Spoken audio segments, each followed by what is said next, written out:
Hello friends, welcome to English class. I am Ripa Bhattacharjee, here to take your English class. But of course, before beginning the class, I would like to ask you something. Would you like to visit a fair? I think your answer is yes. And me too, my answer is also a big yes. Everybody wants to visit a fair. There are so many interesting things when we visit a fair. But what happen or what will happen if you get lost in a fair, or if somebody gets lost in a fair? Now you may be thinking, why I am saying that? I am saying that because today's chapter is the first lesson of your book Moment, and the name of the chapter is The Lost Child. So we will write it here, The Lost Child. And let me tell you, this Lost Child story has been written by a very famous author, and the name of the author is Mulk Raj Anand. Now let us get a glimpse about Mulk Raj Anand.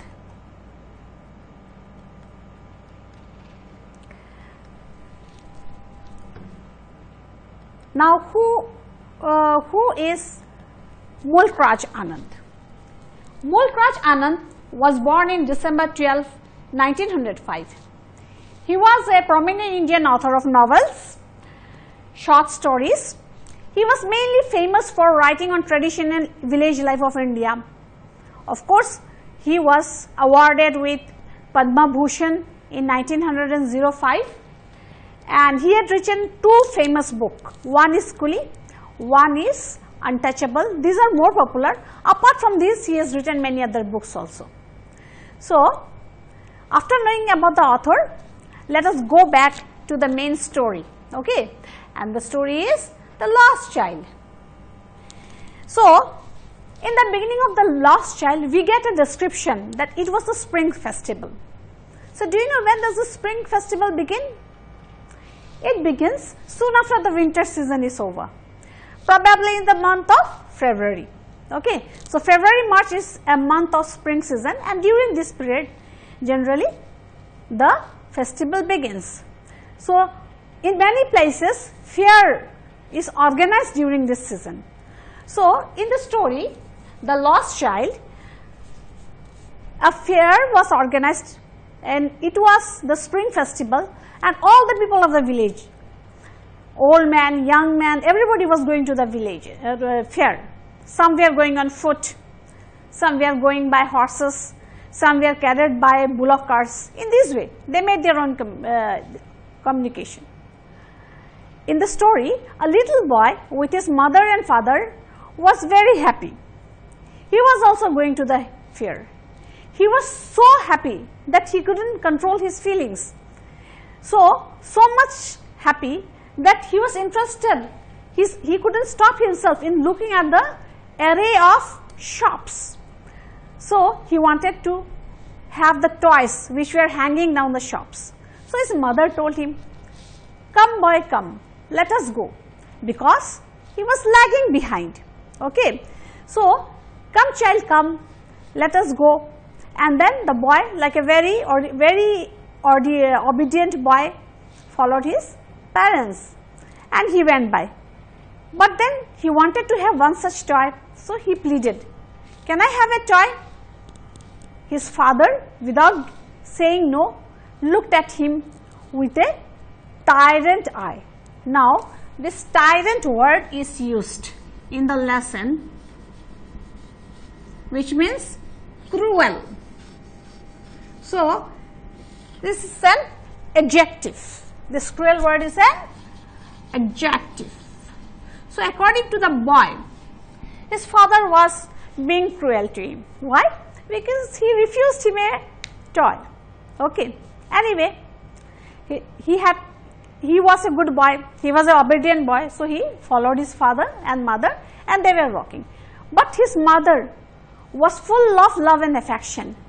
she told him, come, see forward, see the beautiful field, and she showed the beautiful mustard flower field which looked like pale golden color. In this way, the boy walked through the footpath. As he walked through the footpath, what happened?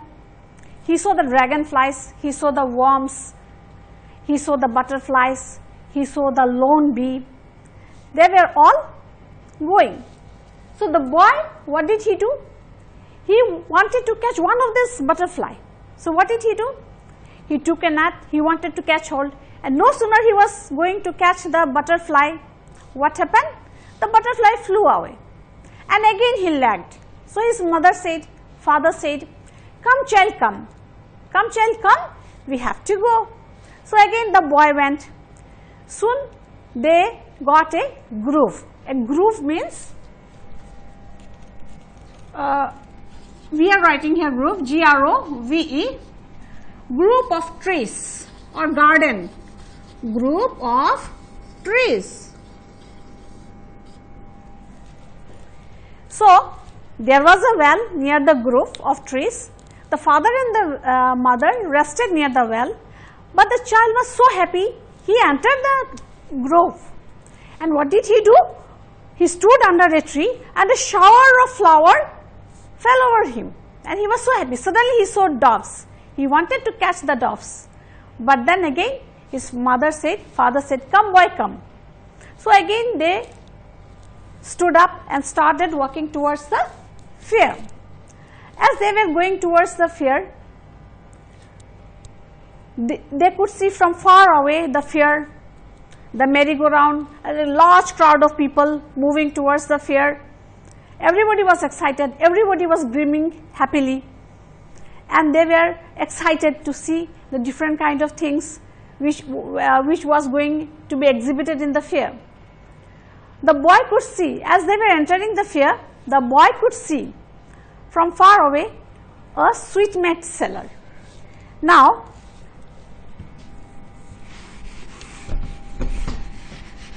sweetmeat.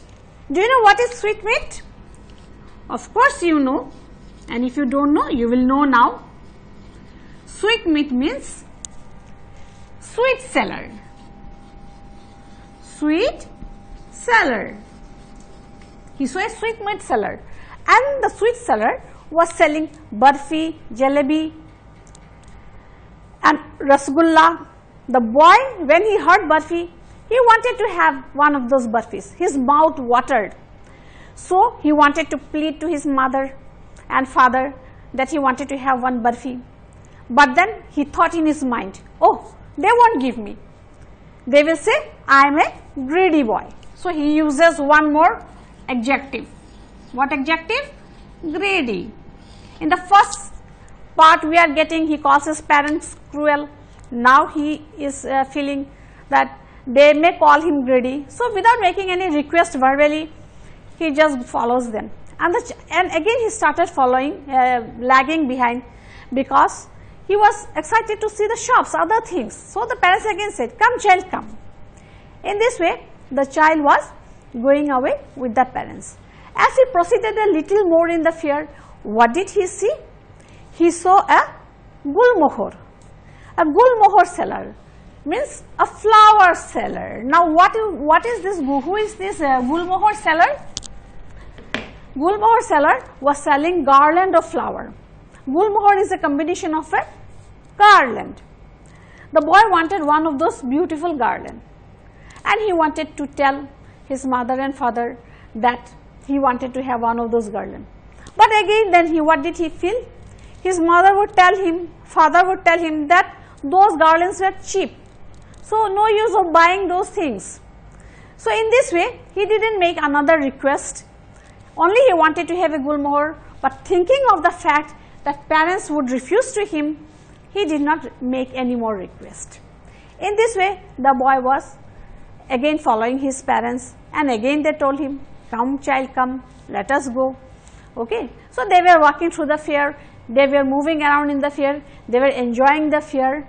By this time the boy saw a man standing with colorful balloons in a pole, red, green, purple, so many colors were there.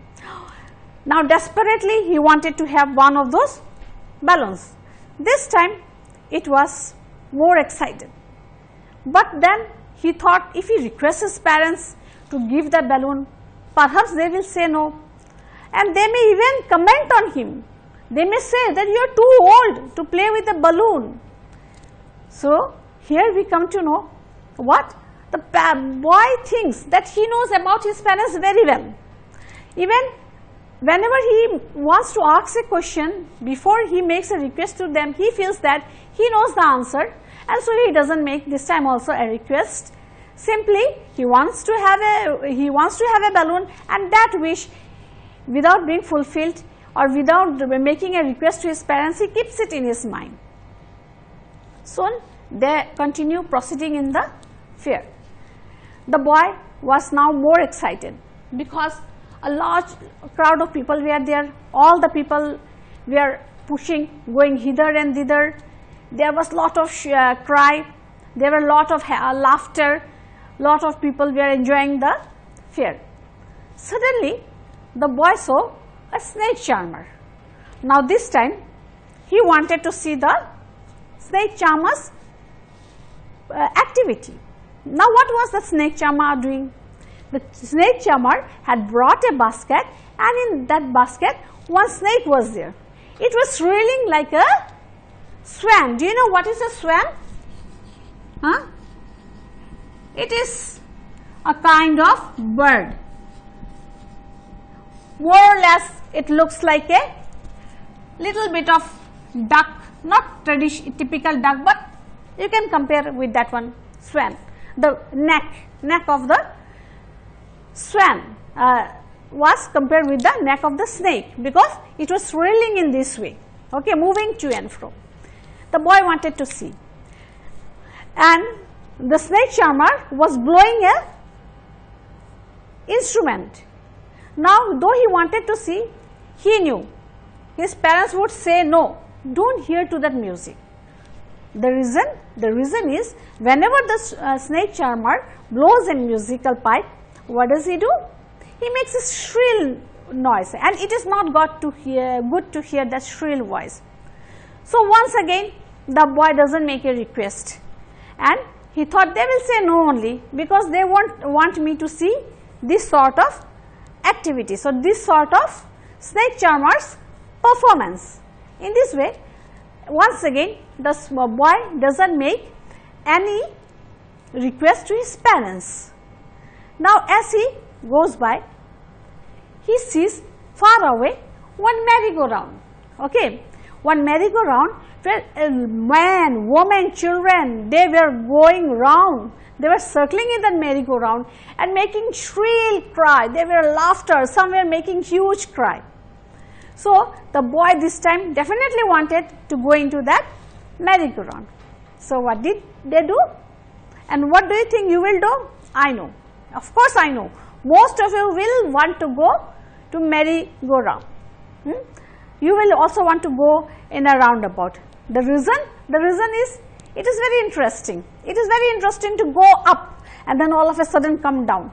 The experience of moving about in a roundabout is more interesting, and especially in a fair, you will want to go in a roundabout. Many people visit fair only because they want to go in a roundabout. So this time he wanted to go definitely. So he thought of making a bold request to his parents. So what did he do? He said, father, mother. He was trying to make a request. So he said, father, mother. But before he could make his request complete, what did he see? That nobody was replying him. That means what? He turned around this side and that side, and what did he see? Neither his father was there nor his mother was there. In a few seconds he realized that he was lost in the fair. Now the whole situation changes. From the beginning of the story, what do we get? The child was enjoying the spring season, enjoying moving about with his father. Though he was lagging, he was enjoying the thing. But all of a sudden his mood changed. Here we get at this point the change of the mood. And what happens here? The child started wailing. Wailing, do you know? Wailing, W-A-I-L-I-N-G, wailing loudly. That means crying. And he cries, I want my father, I want my mother. So he moves around, father, mother, that side, this side, hither, thither, everywhere he looks. But he could see them nowhere. Now what to do? Then he saw far away, there was a shrine. A large crowd of people were going inside that shrine. Some people are coming out of the shrine. So probably he thought, he might, if he goes into that shrine, maybe he may meet his parents. So he went near the shrine. He cried, father, mother, father, mother. But nobody answered. So many people were there in their traditional dresses. But his father and mother was not visible to him. So he was crying. Then he entered a crowd of people in the shrine. He thought probably if he enters those crowd of people, then maybe he will get his parents. But he was almost stumbled by the large crowd of the people. Suddenly a kind-hearted man, or you can say a man who heard his voice, lifted him up from beneath the crowd of the people. And then in his arms he took up the little boy and he asked softly, whose child are you? Where are your parents? And the child answered, I want my father, I want my mother. The man consoled him, okay, you will find your mother and father, but who are you? He did not reply. The story doesn't tell us whether the child knew the name of his parents or not, or whether he knew exactly his address or not, but he was so much in pain, in agony of losing his father, that he depicted the same thing without giving any description of his father. He just said, I want my father, I want my mother. Now the man saw that the child was crying, he was in pain of losing his father and mother. So what did he do? He tried to solve. He showed him, see child, there is a roundabout, would you like to go in that? The boy said, he just nodded no, and he said, I want my father, I want my mother, and tears were rolling down his cheeks. His turban, yellow colored turban, got dirty, and the only thing was that he was crying. Then the man consoled him, okay, don't cry, we will find your father. But you see, there is one snake charmer. Would you like to see the snake charmer's activity, performance of how he makes the snake move? All this time the boy wanted to see the snake charmer's performance, but now he was not interested. Why? Because he lost his parents. He was interested to find his parents, and he said, I want my father, I want my mother. So he just refused to look at the snake charmer's performance. Now next what happened? Again the man, what did he do? He took the boy. He saw a man standing with a balloon. He thought, of course, this is a small young boy. Maybe he will love having a few balloons, and maybe after giving the balloons he may stop crying. So thinking this thing, the man, or we can say the kind-hearted man, he took the child near the balloon man and he asked, would you like to have a balloon or two? But the boy said no, and he even refused to look at the balloons. He said, I want my father and I want my mother.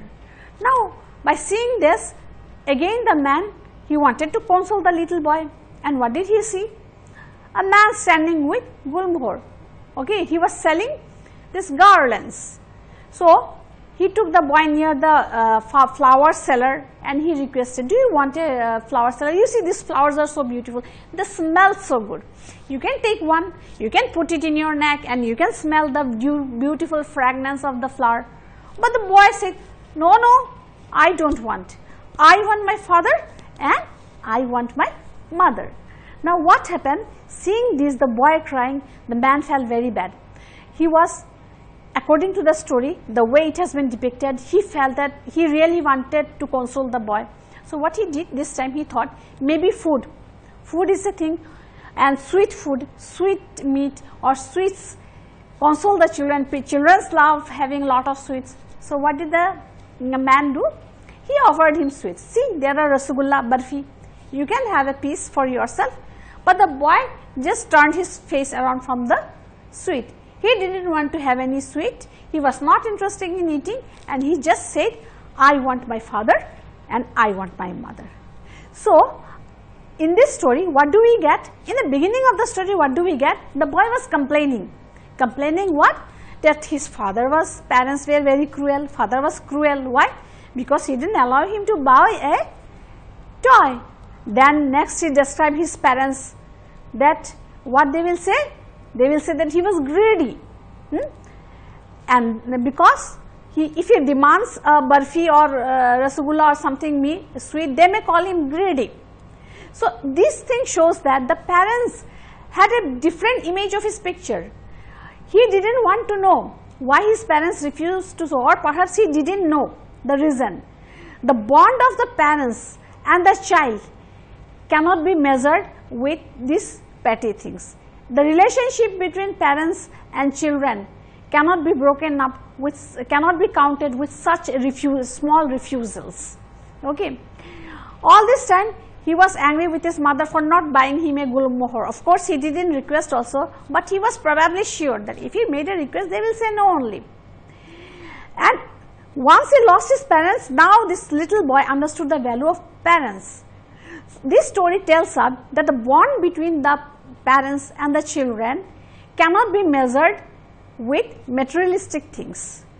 Parents are the one who cares for us, and if they say no or if they refuse to some of our requests, then definitely there is some reason behind that one, because no parents will want their child to be harmed in any way.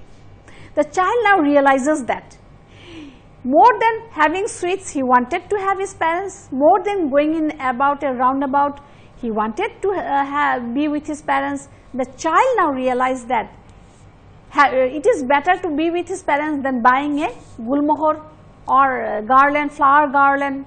Okay. In this way, now he had no more aspirations, he had no more wishes, he had no more demands.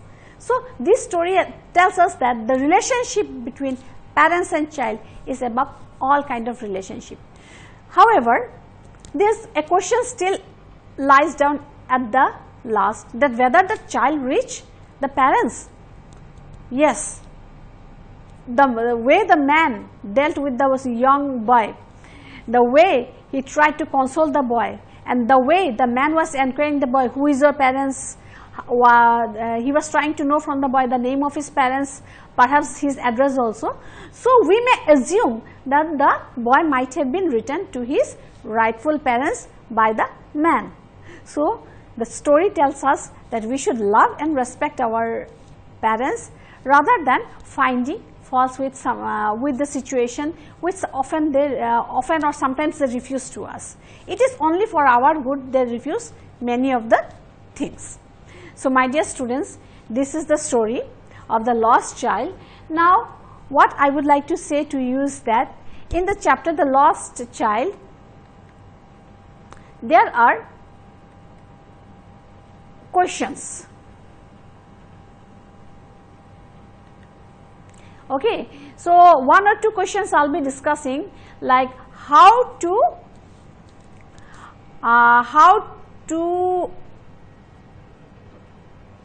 ensure not to get lost. Okay. Now there may be a question, how do we ensure that we should not get lost? We can not get lost by being very careful.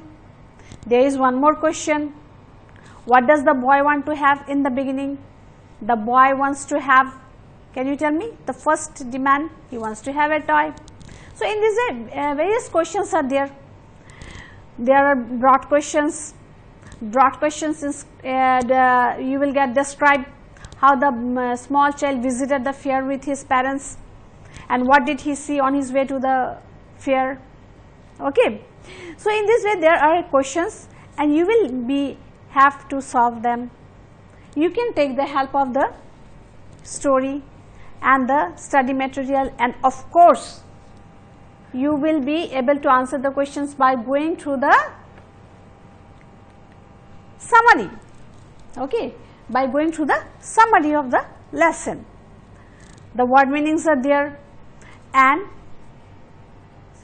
after going through the summary and the word meanings, one thing you will realize that the chapter The Lost Child is not a story outside our life, it is the very much story of our related to our very life.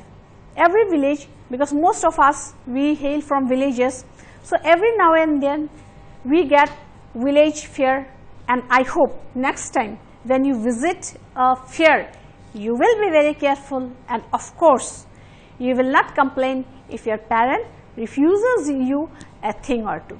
So for today, thank you very much. There are some links in this chapter. It is given at the end, you will get it. So you may download the questions and you may answer them. Thank you very much. So we will have our next class the next day.